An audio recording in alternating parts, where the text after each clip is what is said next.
Hey guys, welcome back to another episode of 247 DIY. As you can see, we've got the 2002 WRX back up on the lift, and in the last video you will have saw that we got the new wheels installed and we got the fitment dialed in perfect for where I wanted. And I had mentioned that the next step was going to be to get an alignment done. However, one thing that I was planning on doing over the winter when the car's back off the road is installing a set of these adjustable rear lateral links made by Whiteline. But after you install these, you're going to need an alignment anyway, so it really didn't make sense to get the vehicle all set up and aligned, install these over the winter, and just have to realign it again. We might as well get these installed now and then only have to do the alignment once. Anybody who's replaced the rear lateral links on these GD body style Imprezas know that the big long bolt that goes through the knuckle that secures the outside of the lateral links to the hub can sometimes be almost impossible to remove. So hopefully we're gonna have good luck today and this is gonna be real quick, but the only way to find out is to get working. So let's go ahead and get started.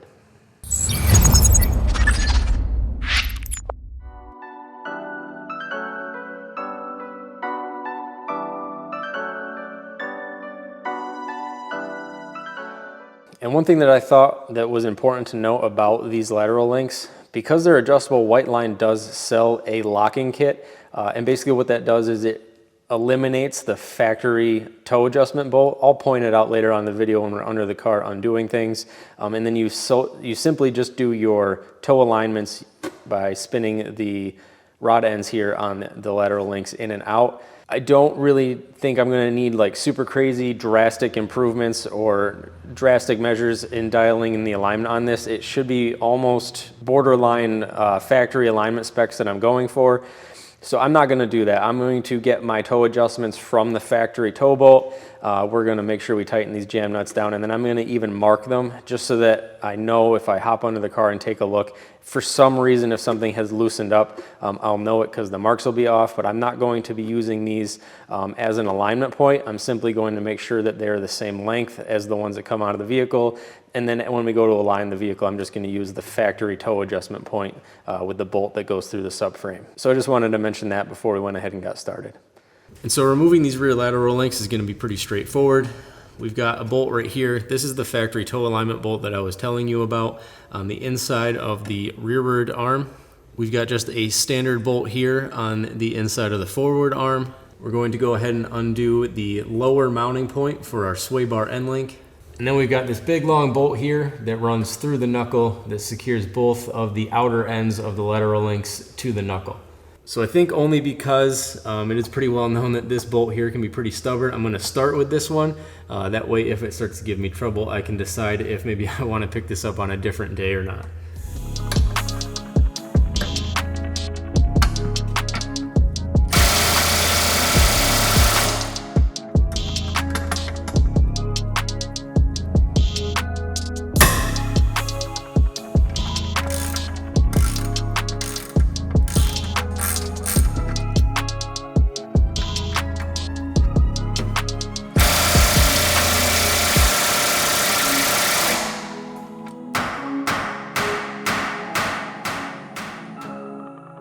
All right, so with a combination of heat and my pry bar, I was able to break this bolt free. It still barely wants to spin on its own. I still got to use the pry bar to get it to turn, and even then doesn't really want to turn, but it is broke free.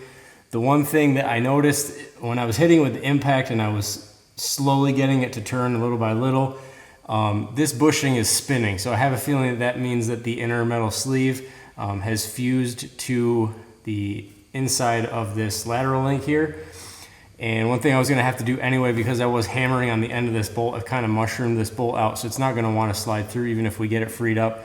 So I'm going to see what I can do about getting this trailing arm out of the way, and then come in here with Sawzall and just cut this off and then try to continue working the bolt out that way.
right, so that was kind of a pain, but honestly ended up being not that big of a deal.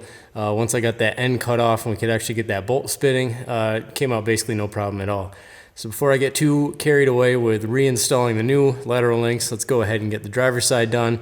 That way that's all taken care of and we can just enjoy putting the nice new parts on the back end of the vehicle here.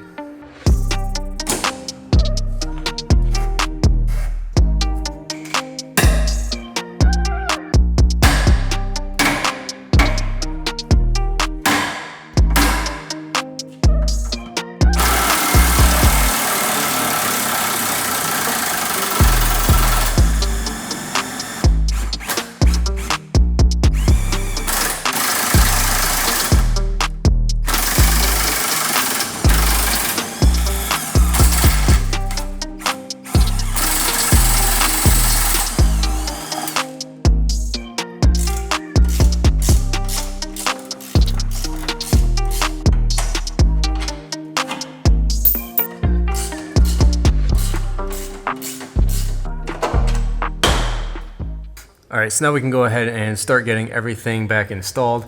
I've already took all 4 arms. I measured them up against the arms that were already on the car and locked the jam nuts kind of hand tight into place. We'll tighten them down, obviously even more once these are in place.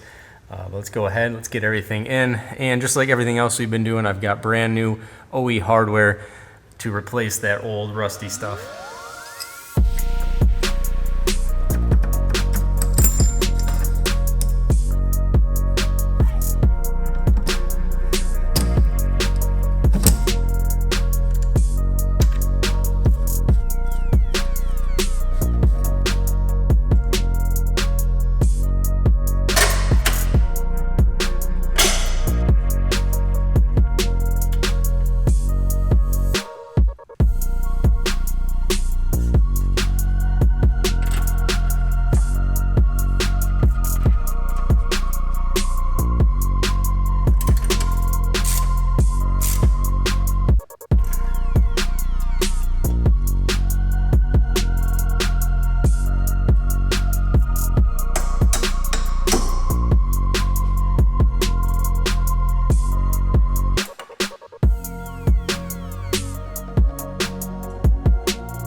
All right, so I shut the camera off there and stopped filming because once I got these lateral links up in, I went ahead to get these end links lined up and I noticed that they don't line up with the brackets. So I shut the camera off so that I could do a little bit of research, figure out what's going on. And then after contacting a few people and ultimately contacting Whiteline directly, it turns out that I was accidentally shipped the KTA 108, which is meant for a wagon, and the wagons have a narrower track width, and that's why this isn't lining up. So Whiteline was actually really good about it. They went ahead and immediately shipped me out a KTA 109, which is for the sedan. And I went ahead and off camera got the new KTA 109 links all painted up the same color as the other ones. So now all we have to do is go ahead and get those wagon links off of the car and replace them with these sedan length links.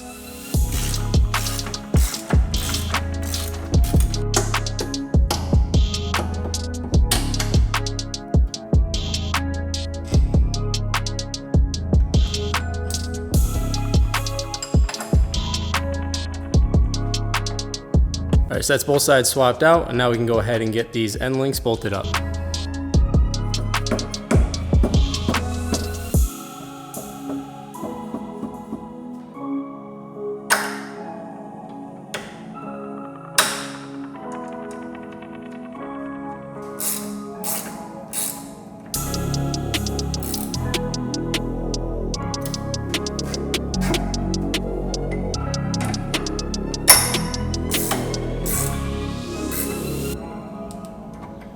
And that's going to go ahead and wrap this one up, guys. As I mentioned before, the rearward links here are the toe adjustment for the rear end of this vehicle.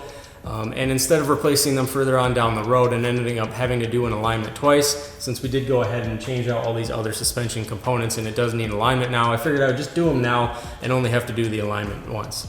So be sure to stay tuned for that, because I am doing the alignment next. I'm going to be doing the alignment myself here. I've got a bit of a DIY kit that I bought, and I'm pretty excited to see how well that works out. So stay tuned for that. And as always, guys, if you like the video, be sure to hit that like button. Feel free to leave a comment below, and if you're not subscribed already, please consider subscribing. Thanks.